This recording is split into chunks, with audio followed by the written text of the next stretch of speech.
So, well, good evening, and thank you so much for joining us, both here in person and by Zoom. We have a number of people by Zoom. I'm Kate Makart. I'm Executive Director here at Hillwood Estate Museum and Gardens, and my pronouns are she and her.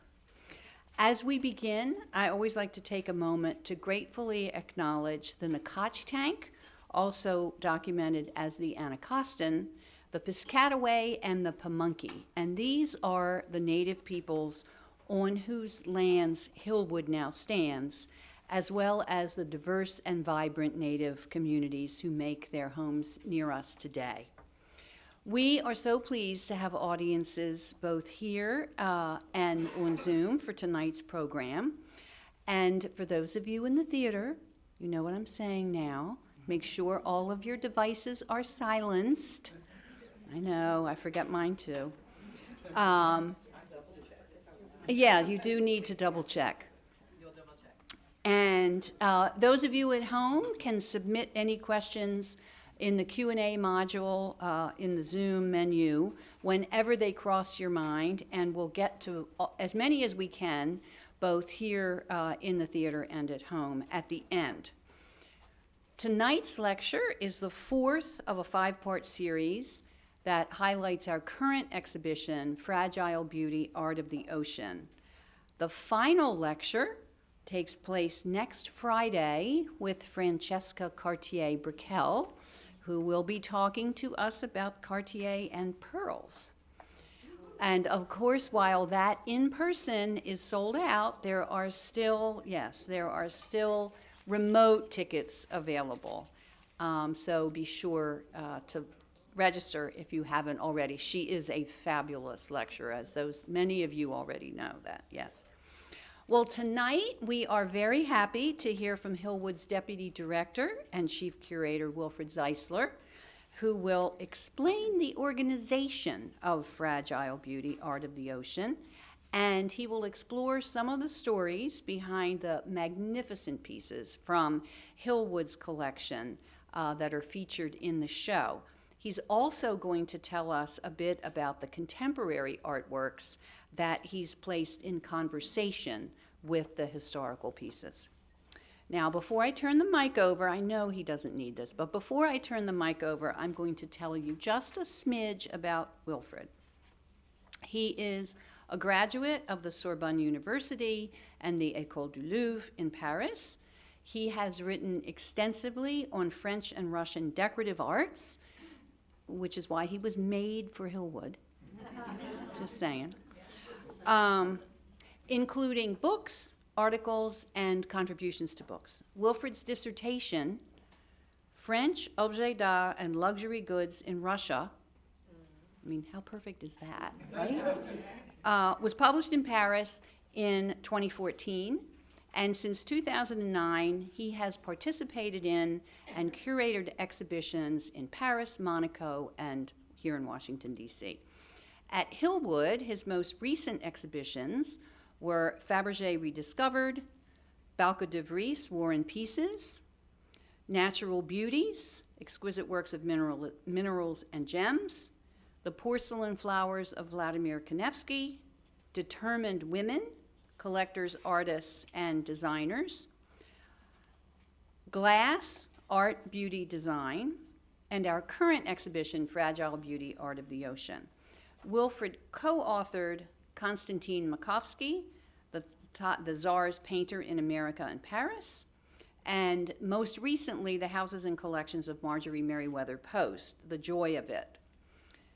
I think both of those books are probably still upstairs.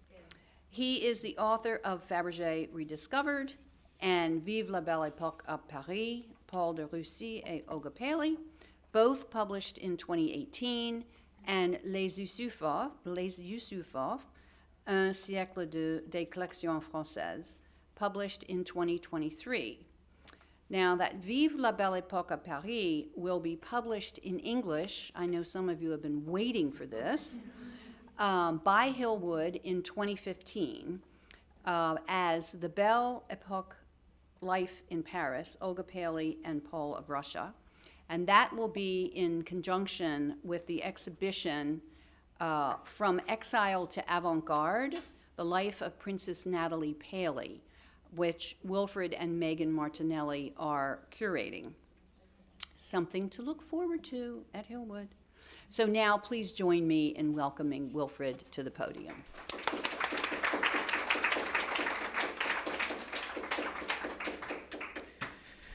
Thank you so much, Kate, for this introduction. So it's a great pleasure to be with you tonight to go over our current exhibition, Fragile Beauty, Art of the Ocean.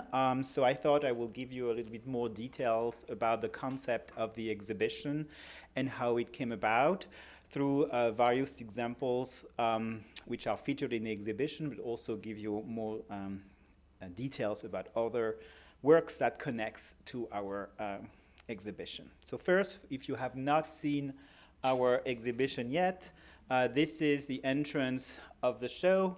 And as you understand, this is a whole exhibition that celebrates the ocean and the fascination that human cultures have had for the ocean for centuries. And also, we wanted to not only celebrate the beauty and the fascination for the ocean, but also raise awareness of the threat on the ocean today and raise awareness on its necessity of being preserved for future generations to enjoy. And for that, we actually worked with contemporary artists and designers, not only to raise that awareness, but also to showcase how ocean continue to inspire today an amazing creativity. Also, we wanted to surprise, our big fans of Hillwood, like maybe being surprised of discovering a full exhibition with about 150 objects. 140 are from the collection, and they all speaks to the ocean. And then the rest, the 10 more objects, are the loans, and these are the contemporary pieces displayed in the exhibition. So flanking the entrance of the exhibition, we had selected 2 works of art by contemporary designer and artists to just put our collection in this broader context. And you can see them here. On the left, a pair of shoes by Christian Louboutin, and on the right, a wonderful sculpture by Morel Doucet. So here are more details, and I think we decided to put them at the entrance because they both, by their design, but also by their title, actually are self-explanatory about, first, the significance of the ocean for cultures. As you can see, the work by Morel Doucet, The Christening of Land and Water. So speaking about, a reminder that 70% of the Earth is actually covered by oceans, and they are like crucial for us, and they are one of the largest ecosystems in the world. And Morel Doucet, who is an artist based in Florida and who is directly exposed actually to climate change and witnessing the threat on the oceans. If you want to learn more about his work, I can only invite you, if you missed it, to go on our YouTube channel and check the conversation we had with him and with his gallerist, Mirtis Bedola. It's online, and he will give you all the detail about his work. On the other side, this pair of shoes, which are not meant to be worn. These are more of sculptures by Christian Louboutin and speak to his fascination for the ocean. You can see many of his creations here at Hillwood, not only in the exhibition, but also in the mansion. And again, these pair of shoes are titled Underwater. So this is what we are doing, an exploration of the beauty and the fascination of the underwater world in the ocean. So, and Louboutin has always been inspired by the ocean. He actually has a property in Brittany, in the west part of France, and he often includes in his collections works inspired by the ocean. So that's to give you an introduction about the concept of the exhibition. Of course, we also wanted to link the story and the fascination for the ocean with our founder, not just through the collection, but also through her interest for the ocean. So here she is in the 1920s. This is a picture of Marjorie Post in 1925, wearing one of her many fancy ball costumes that were very in fashion at that period. These pictures were taken in Palm Beach, and she's wearing a costume inspired by Queen Gulnare. Queen Gulnare, I discovered that during the research I did for this exhibition, is actually a character from the Arabian Nights. She was a queen of an underwater world and apparently was in fashion or actually rediscovered in the early 20th century and inspired works of art and a costume for Marjorie Post. And you can see her having this sort of like large crown of pearls, and she's even wearing our famous Cartier brooch here. And so that makes a connection to her fascination for the ocean, but also if you think about her different homes she had at that period, many of them were connected to the ocean or to the water. And also what I wanted to mention here on this slide is that she's mainly known as a collector of decorative arts, but also of fine arts. And if you have been through the mansion, you may have seen that she was particularly interested in portraiture. But this painting on the left by David James was actually maybe one of her first documented acquisition in fine arts. David James was a painter, British painter, specialized in seascapes, especially known for his wonderful rendering, as you can see on this example, of waves. And these paintings she actually bought in 1905, most likely when she was traveling with her father, C.W. Post, the founder of the company, during one of their trips through Europe when they were buying art together, especially C.W. Post being a collector at that time. And this painting she had actually in her first home at the Boulders and then kept with her in different homes. So showcasing definitely an early interest in fine arts for seascapes. And actually she had an interest, particular interest in David James' art, as her famous yacht, the Sea Cloud, which was commissioned in the 1930s, was decorated with additional paintings by David James. I don't want to show them to you because this is a little teaser for our upcoming exhibition in February. So this June, since June, we are exploring the underwater world, and in February we'll sail underwater world, yes, and in February we'll sail on the ocean and exploring the history of Sea Cloud, curated by my colleague Thomas Wu, and so you will see more of David James' works.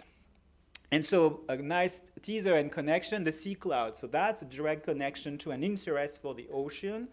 So this magnificent yacht you can see on this painting on the left, she used to travel all over the world.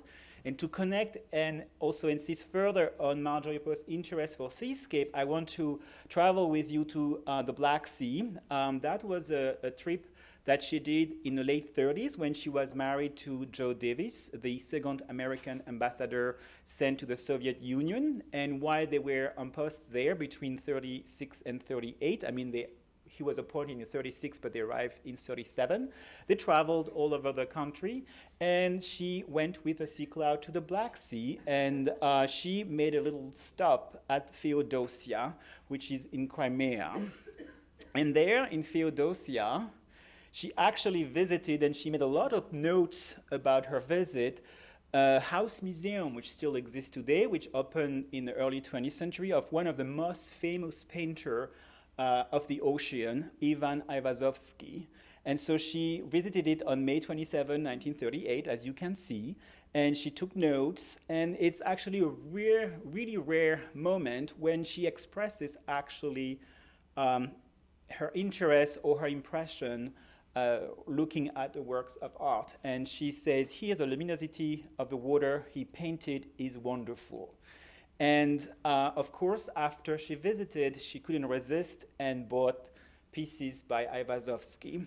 And on the left, you can see a very interesting piece which is in the exhibition, which shows how quickly Aivazovsky became famous. That dates to the 1880s. So it was before social media, before you will tag yourself, on your phone. So when you were famous, you will have a picture of yourself, and you could distribute it during, events or celebrations. And here it is, signed by him, and featuring the painter Aivazovsky sitting at his, a painting, and inserted in the photo an actual painting by Aivazovsky.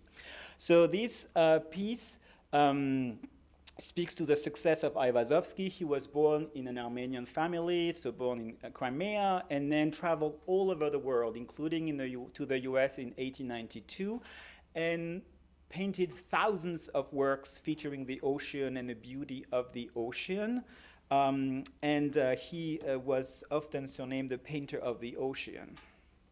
And so traveling through Crimea, actually, Marjorie Post will admire some of the very famous sites of Crimea, such as the Swallow Nest you can see here. So on the left, a picture taken from the trip of Marjorie Post in the late 30s from her scrapbook. And again, she looked at the view and she makes a comment how beautiful Crimea is, like filled with romance, as she says, but then she adds, no wonder Aivazovsky painted such lovely things, seeing them all the time. So again, another impression about her fascination for Aivazovsky. And on the right, this is how it looked in 2010 when I went to Crimea.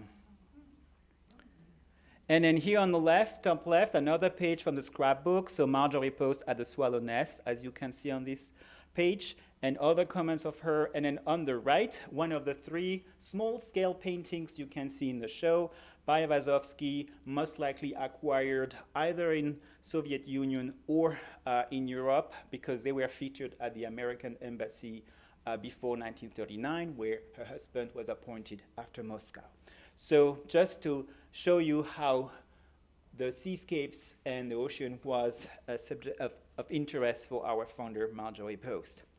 Not in the show, but just to give you a sense of what Aivazovsky is mainly known, I decided to show you 2 quite striking paintings that, of course, we didn't borrow and you will only see tonight. So on the left, a painting from 1841, which is in Venice, in Italy, which shows his fascination again and very dramatic, rendering of the ocean. And he used a specific shape of the cloud to actually represent his genesis, so the creation of the world by God, who appears like behind the cloud. And on the right, a very large-scale painting for which actually Aivazovsky is mainly known. This is like over 16 feet wide. It's a painting from 1889 from the State Russian Museum in St. Petersburg, and showcase, this really romantic, dramatic demonstration of the power of the ocean and how humans cannot resist and are just destroyed by the strength of the ocean, as you can see with this shipwreck here. And this painting is called The Wave. So that just to give you a sense of, unfortunately, what you cannot see in the show, you can see a smaller version of those magnificent paintings that Aivazovsky was famous for.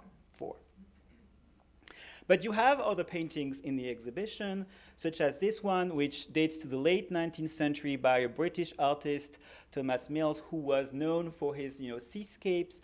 And here again, it's a continuation of this romantic rendering of the ocean, an ode to the powerful ocean, and you can barely see it, but the only presence of humans on this painting is actually 2 little sails of a ship on the top left of this painting. But it's just like a very traditional way of representing the fascination and the power of the ocean. And this painting, you might see from the credit line, came from General Foods. So actually it was given to the museum in 1978, but originally came from Marjorie Post's father, C.W. Post, a founder of the company, who was himself a collector. And his gallery actually was given to Hillwood, and many of the artworks that you will see came from his collection in the exhibition, especially the paintings. And so among the paintings that came to Hillwood from C.W. Post's collection was another quite striking painting, which is a very large painting, the 2nd largest painting, I will say, in the collection after our Makovsky, which is a work by Rolf Niski, who is not a very famous artist. He became a famous illustrator, but not necessarily a painter.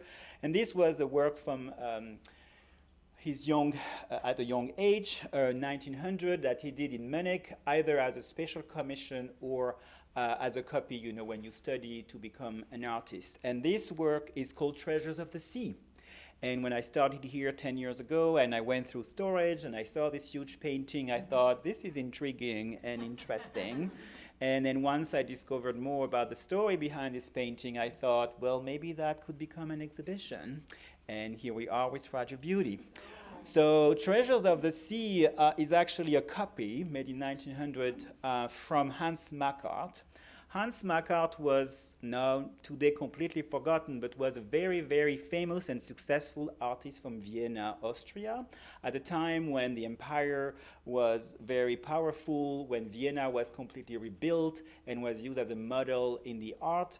And so Makart was commissioned to decorate all these big new buildings that were built all around the new capital of the Habsburg Empire, and was commissioned with portraiture and these very large-scale paintings. And they had a huge success, and he had many students. And so this work, Treasures of the Sea, the original from 1870 by Makart, was at that time in Munich, and that's where Niski saw it and copied it.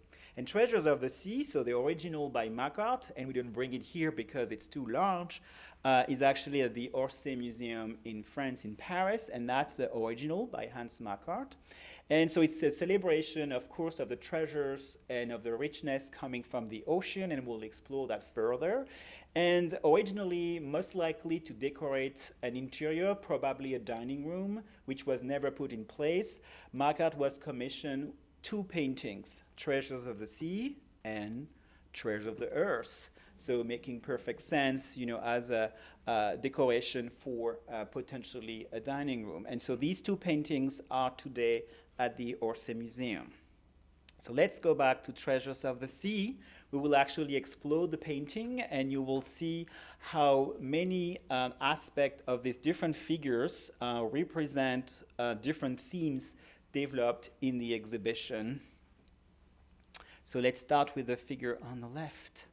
So this is, a mermaid or one of these sea creators that speaks to the fascination that cultures have had for the mystery of the underwater world, which still continues today, because as I mentioned, the ocean is the largest ecosystem on Earth. Even it contains over 100,000 of species, but they are like million to discover.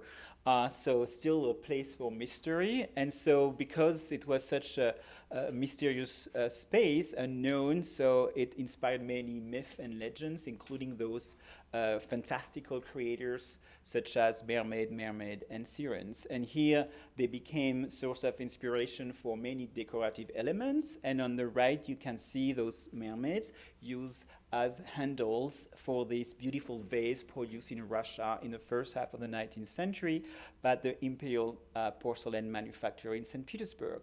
On the bottom, and if you want your own copy, you can find it at the shop, you have a hooked rug from Marjorie Post's collection from the first half of the 20th century. So a reminder that Marjorie Post was a collector of textile, and that collection is often in storage for conservation reasons, and space also that is needed to display those objects. And that rug, actually, little carpet hooked rug, was used in one of the guest rooms and was placed between the bathroom and the closet. So it needed some conservation to have its moment and be displayed. It's very whimsical, typical of this hooked rug, with this sailors be aware. And so those sirens or mermaids, as you know, according to the myth, they could bewitch the sailors with their voice and song. And also, if you look, they also are holding glasses. So I don't know what's more dangerous for the sailors here. But beautiful, whimsical, work that is part of the display in the exhibition and speaks to the fascination for the and fascination for this underwater world and mystery. So let's move forward and look at another detail of the painting. So on the background, on the left of the large painting, you have figures actually holding a net for fishing. So that brings us to this other aspect developed in the exhibition of all the harvesting, all the fishing, and nowadays over-harvesting, overfishing of the ocean that benefited so many cultures and societies in our world. So to illustrate that section, we have this painting, again, an opportunity to showcase another piece from the collection of C.W. Post, so Marjorie Post's father. So a work by Carl Wilhelm Hahn, which is also known as William Hahn. He was German-born, but had a career afterwards in the US where he migrated, he traveled a lot, and he was specialized in this very decorative and successful genre scene, representing, this type of scenes here.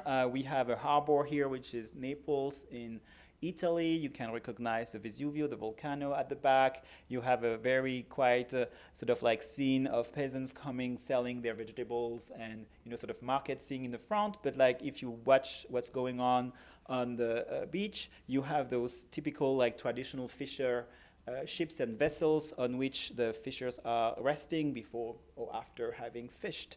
And so to illustrate that, we have, of course, some porcelain with a fisher peddler from Russia from the first half, from the mid-19th century on the top of this slide, and then objects with representation of fishes or dolphins, and a reminder that dolphins, even though they are not consumed, they are often the victims not only of the pollution and the climate change, but also of this mass fishing and these very large nets that are used for this.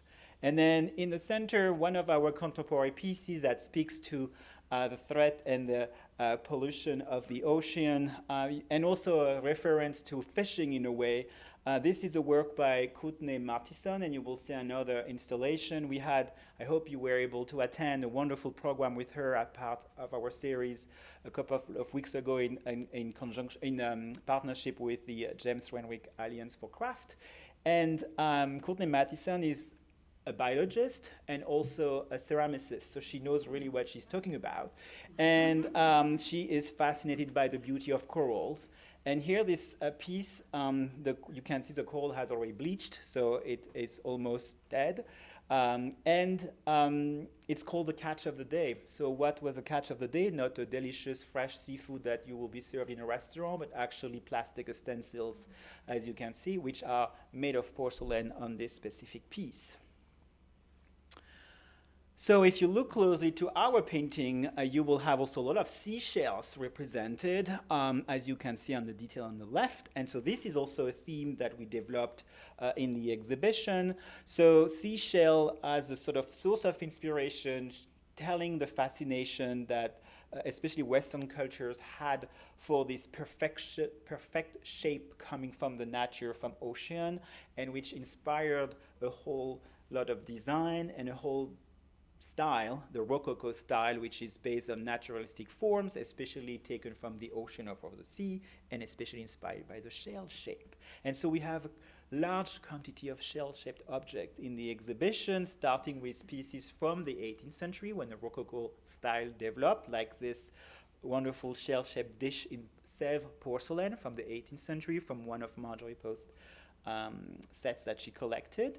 And then, of course, in the center, a wonderful piece that when I saw it in storage, I thought, this will be something that we will use for the exhibition, and not just on view, but also for a large part of the signage for the show. So this is a magnificent inkwell from a Russian porcelain manufactory from the first half of the 19th century, the Popov porcelain manufactory. And what I also love about the history about these models, they were so successful that they circulated very quickly. They traveled very quickly from a country to another.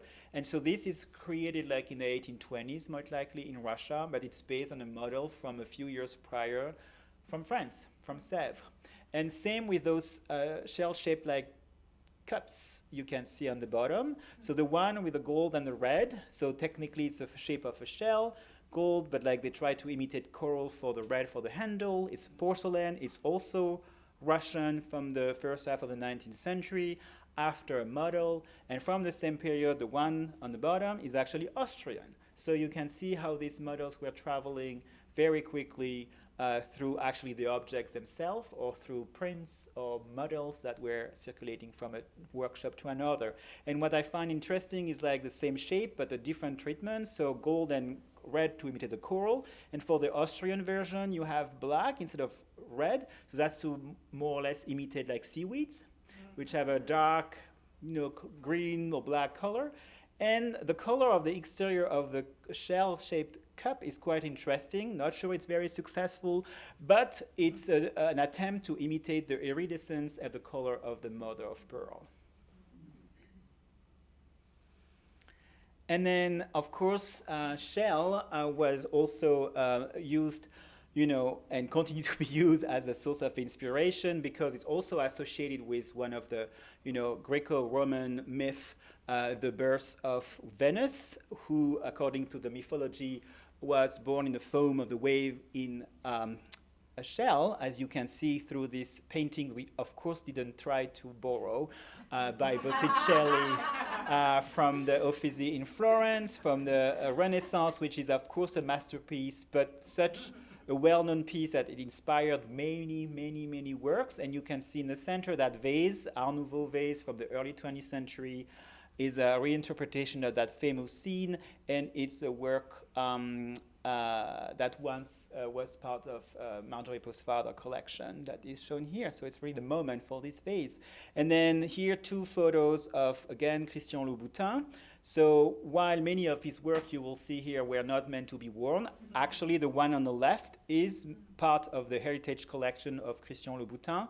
So it's a pair of shoes called Botticella. So it's an homage to the painting, and you can see the shape of the shell inspired by the painting by Botticelli. And on the right, this is a pair of shoes that Louboutin imagined Venus would have worn for her marriage. And so you can see there is an imitation of the iridescence of the mother of pearl. They are like fake shells and like coral, but made of strass, for this quite amazing pair of shoes. Shells were also not a subject of fascination based on the shape, but also as an object. So they were sometimes used, very often used in many cultures as an adornment, but also exchanged between cultures. And here you have a very good example of shells that have Chinese inscriptions. So suggesting that they traveled before they went to Russia. So what you see is actually the top of those shells, the seashells, which were cut and then set with silver with a yellow decoration based on prints that traveled and represent on the top lead different shells again. So there is really a connection between the object, the shape of the object, and the design, and a shipwreck on the bottom, and with almost an illustration of what could happen based on the hook rug. You have a mermaid attacking a poor sailor, as you can see right there. And so these were made in Russia in the 18th century and are really fascinating. So the 2 lids open and reveal actually the inside of the shell in which you could store your tobacco. And then shells were also used as an ersatz for, hearthstone carving.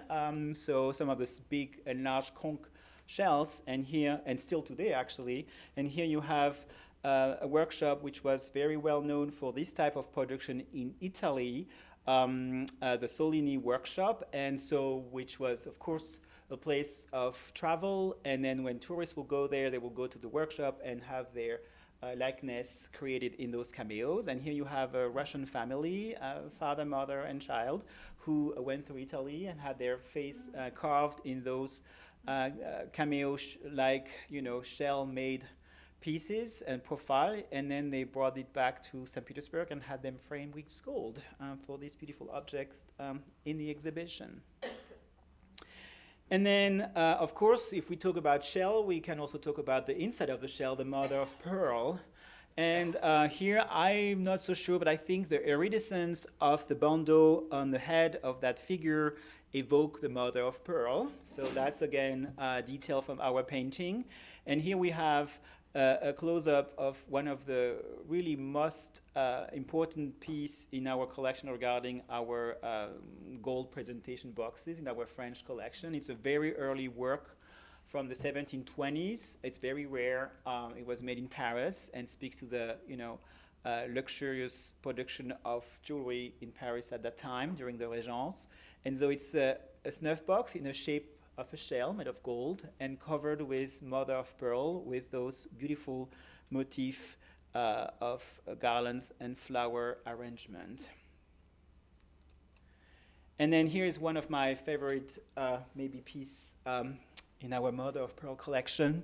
So you have this pendant watch, which is again an example of the use of mother of pearl. We are not in the 18th century anymore, but in 1860s, still in Paris, luxury good industry. And so not only they are using the mother of pearl, but also using it to create shape inspired by seashells. And so you have here 3 pieces made of mother of pearl. On the top, you have the coat of arm of the Russian Empire in enamel with a shell-shaped backdrop of mother of pearl. In the center, again, same idea, but with the coat of arm of Denmark. And then the watch itself under a pearl. And this was actually an engagement gift of the future Emperor Alexander III to his fiancée, Princess Dagmar of Denmark. That's why you have the Russian coat of arm and the Danish coat of arm. And instead of having the pearl inside your shell when you open the watch, the pearl, more precious than the pearl, was actually the portrait of the fiancé that you can see on this picture. And it's also quite a beautiful example of one of the earliest use of a new technology of printing a photo on enamel, which was developed by Lafond de Camarsat, who signed this piece. And because of the design, because of the prestigious commission, and because of the innovative technique, this piece was shown by the watchmaker Charpentier Houdin at the Exposition Universelle or World Fair in Paris in 1867 as a masterpiece. And now it's ours here. And then mother of pearl, because of its iridescence and because of its beauty, has often been used as an inlay material to decorate and create beautiful ornaments and decorations. So, of course, we couldn't move our magnificent round gun desk. I thought about it, but then I was told I was told no. The desk, which you can admire in the French drawing room, all this white decoration on the marquetry, on the inlay work is actually, most of it is mother of pearl. The rest is also ivory. But we have a piece of furniture in the exhibition which is connected to the round gun desk. Actually, when Marjorie Post bought the desk in the 1920s for her apartment, when she was using it every day to work on this desk, she needed more space to store her files and paper. So she commissioned her interior designer 2 little pieces of furniture in the same style, which are usually in her bedroom. You can see them on the left in a heart-shaped a piece of furniture. And so one of them is now in the exhibition. So it was a way for me to have the desk without having the desk in the show. And then mother of pearl was also used for practical reasons. Some of you might have been surprised if you went through the show, why are these coffee pots or teapots there? And actually, it's because when you use silver or gold to serve tea or coffee or hot chocolate, you can burn yourself because silver or metal, the heat goes faster, through the metal. So to avoid that, usually you will cut that transmission of the heat by adding another material. So it was often wood, ivory, today will be plastic, or mother of pearl. And here you can see those rings on the top of the lid, or cutting the handles. These are made of mother of pearl and help not to burn yourself when you are serving those hot beverages. And these are 2 Russian, which are from storage, so it's also an opportunity to show some of our treasures, typical of the production of Russian silversmith in the late 19th century, in that very rich and colorful design. And then finally, you have other intriguing objects. Quite common used mother of pearl for the knives, for example, for the handle, and this very large, but small in reality, but large on this picture, desk seal. So in the shape of a fist, and then you can see it has actually on each side and underneath engraved carved stones with a monogram and a coat of arm. So going back to our painting, if you look closely to that detail, you will see that the figure is actually wearing, the woman is actually wearing a pearl necklace. So of course pearls are part of the treasures that are harvesting from the ocean, and I won't be very long on this because, as Kate mentioned, we will have a lecture on pearls and Cartier in a week from now. But I just wanted to show you some of the treasures we have in the exhibition, such as this very beautiful little figurines of Harlequin on the left, which is a European, most likely German piece from the 1600, most likely the end of the century. And what I love about this piece is that, it gives you a sense of, the pearls before the development of cultured pearl in the early 20th century. Actually, it was really the nature who was producing those pearls, and you will never know what you will find. And to find like the perfect scale, the perfect finish, the perfect like round, pearl for your necklaces, you most often had those sometimes very large, but what we call baroque pearls or natural pearls, baroque pearls here. And then what I like about the Harlequin is that the jeweler will see this shape in a pearl and say, this will become a Harlequin. Because of the shape of, the pearl that evoke to the eyes of the designer here, this looks like a body, and I will make it look, by adding silver and gold and precious stones, look like a figure here. It's very small. And then on the right, we have our famous pearl necklace by Cartier from 1937. And just a reminder, what you see on front, these diamonds, this is a clasp, this is the back of the necklace, and that came from Marjorie Post. And then if you pay attention to that painting and you look at the bottom of this detail, there is actually a tortoise here. So this is another treasures of the sea. Of course, today the trade of tortoiseshell is strongly and strictly regulated. All turtles are, most of them, endangered species.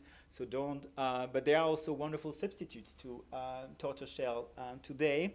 And so here you have one of I think you will see there are several pieces of tortoiseshell in the exhibition, but this is one. It's usually on view in the mansion, but it's hidden. It's hard to see, so it was a nice opportunity to showcase this piece, which is, I think, one of our most interesting piece of tortoiseshell in the collection. It dates to the 18th century. It's typical of what was produced in the workshops in Naples.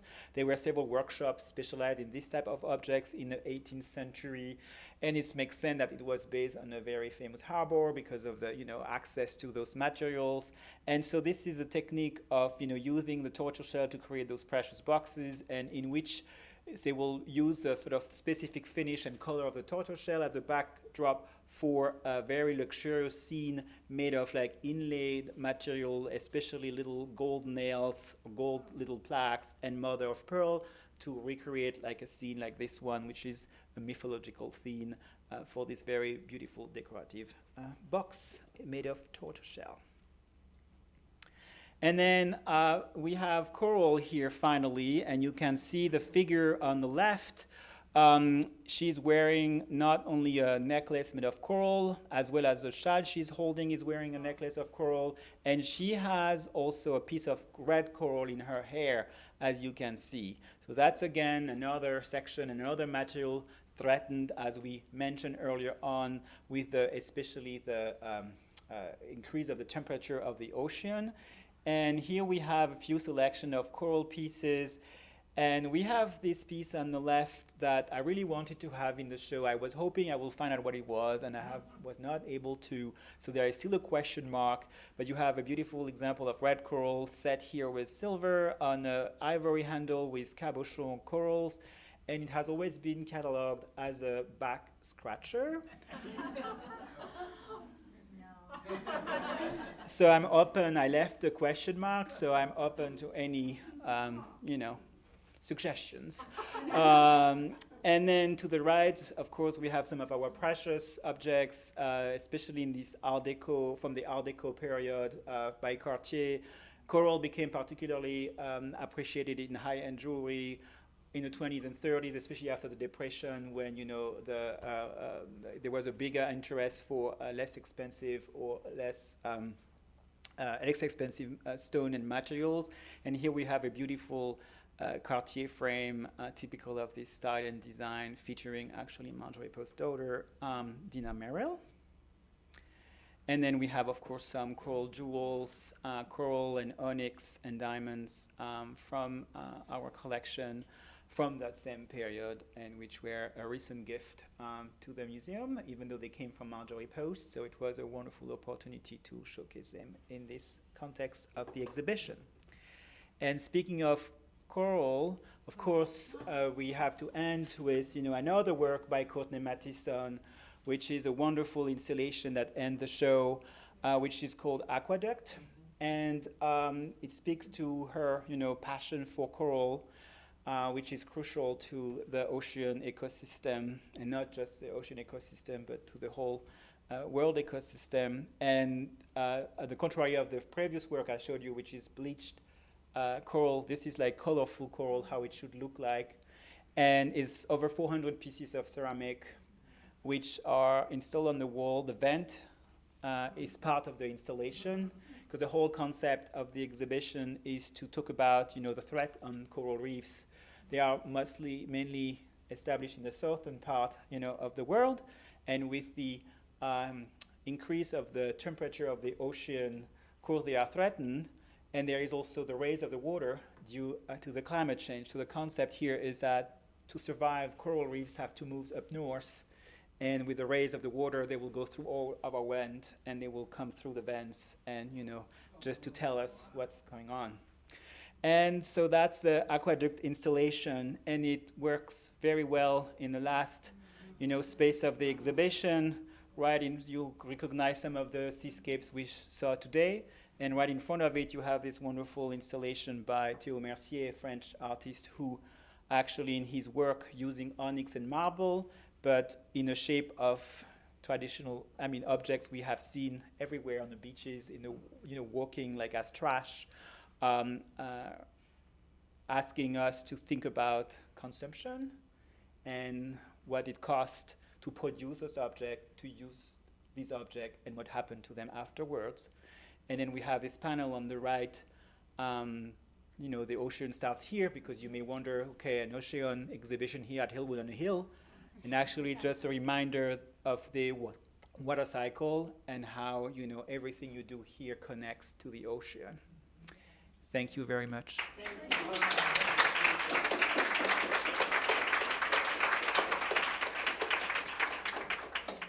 I will be happy to take a few questions, and there are also possibly questions from Zoom, and we have a mic circulating, so if you want to ask a question, wait for the mic, and I will then try to answer. Yeah.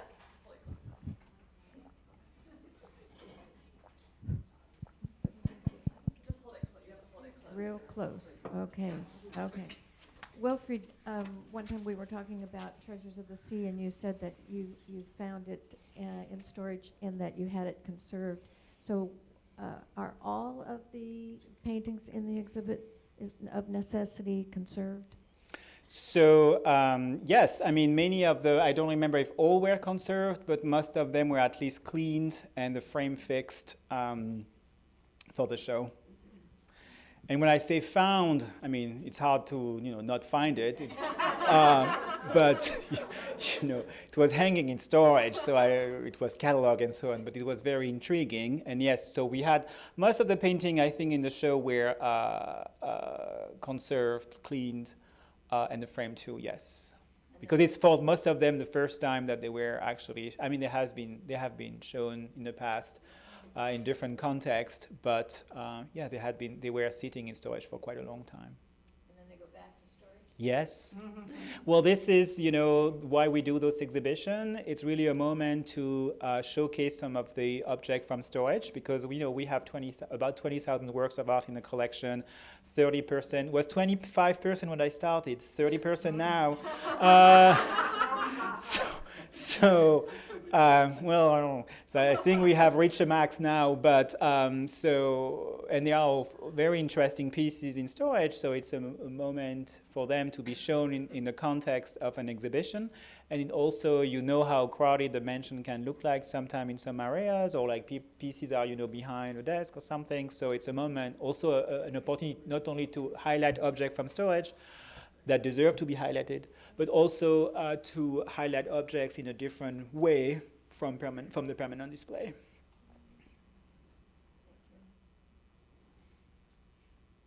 Oh, there is another. Here. A very quick question. Oh, wait, I may wait, have- the mic, the mic. I may have just missed it, but I'm just interested, the breakers, what coast is that? Do you know? The breakers, Yeah. what coast is that? Oh, that's a very good question, and I won't be able to answer it right now. Sorry.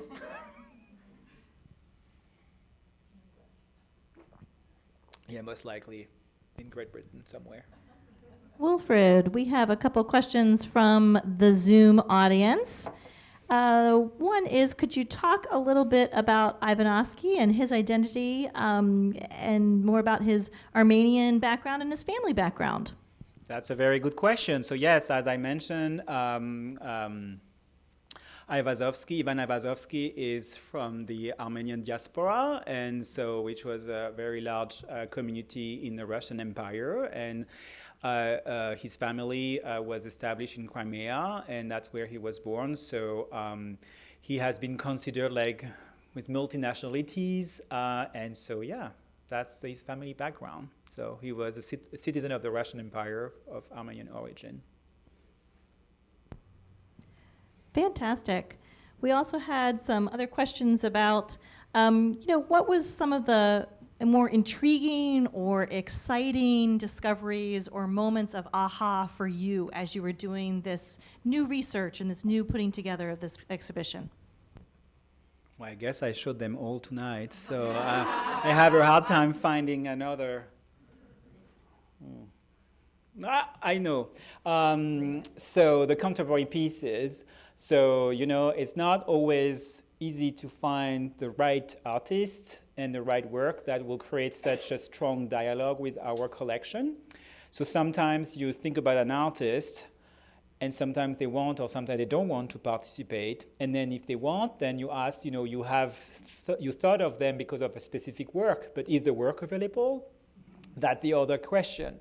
And so with Courtney, for example, Mattison, I had seen some of her works, and so we discussed with her, and she had some works available, and so we agreed together to the pieces that we wanted. We actually, for some, wanted others at the beginning, but they were sold, and the buyer wanted to keep them. So that happens too. So that happens. So regarding Morel Doucet, so I was very happy that his name was suggested by Gallery Myrtis in Baltimore to me. But he was also very successful, so they had only 2 works that were fitting our topic, one in at the gallery and one in his studio, and so they both came here. And then regarding Théo Mercier, that's another story. The piece I wanted really, I had seen in Paris, and this is like the same thing when I saw first time the Christian Louboutin shoes, and we were just at the beginning of discussing the opportunity of doing this exhibition. I thought, if this exhibition happened, I want these shoes, and I was very fortunate that he agreed to lend them to us. As for Théo Mercier, it was the same thing. I had seen an amazing work by him in Paris, and I don't want to show it to you because it will be such a disappointment that it didn't come here, because it's so fascinating piece.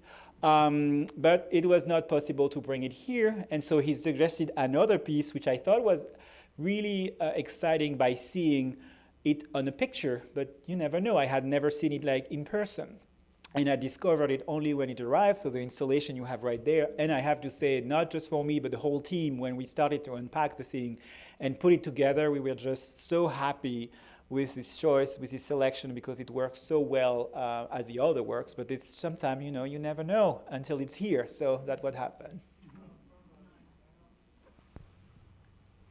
Thank you. I can do one more question from Zoom, and then we can, of course, see if anybody in the audience has any last questions. But Wilfried, I think folks are really responding to the conservation message that the exhibition, especially as we look at the image on the slide right now, that really ends with. Did you find any reference to the need to conserve the ocean in any of the research, like in Marjorie Post's scrapbooks, or was it really just back then everything's okay with the oceans, and you really wanted to bring it in from the contemporary view of what we're thinking about? I think it's the second part of your question. Yes.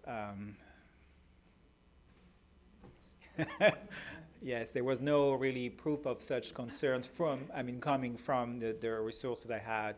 So definitely an admiration, but like, I mean, we have also to realize that a lot of the threat on the ocean have really started in the course of the second half of the 20th century, just thinking about consumption and use of plastic, for example. So this was, second half of the 20th century. So, and then, some of the industrial, overfishing, this is also like a work of the second half, mainly of the 20th century. So that's maybe why there was not such a concern, during Marjorie Poe's time. Or at least at the beginning, I will say. That we're beginning really at, in the 60s, 70s, I will say. Thank you. Any other question from the audience?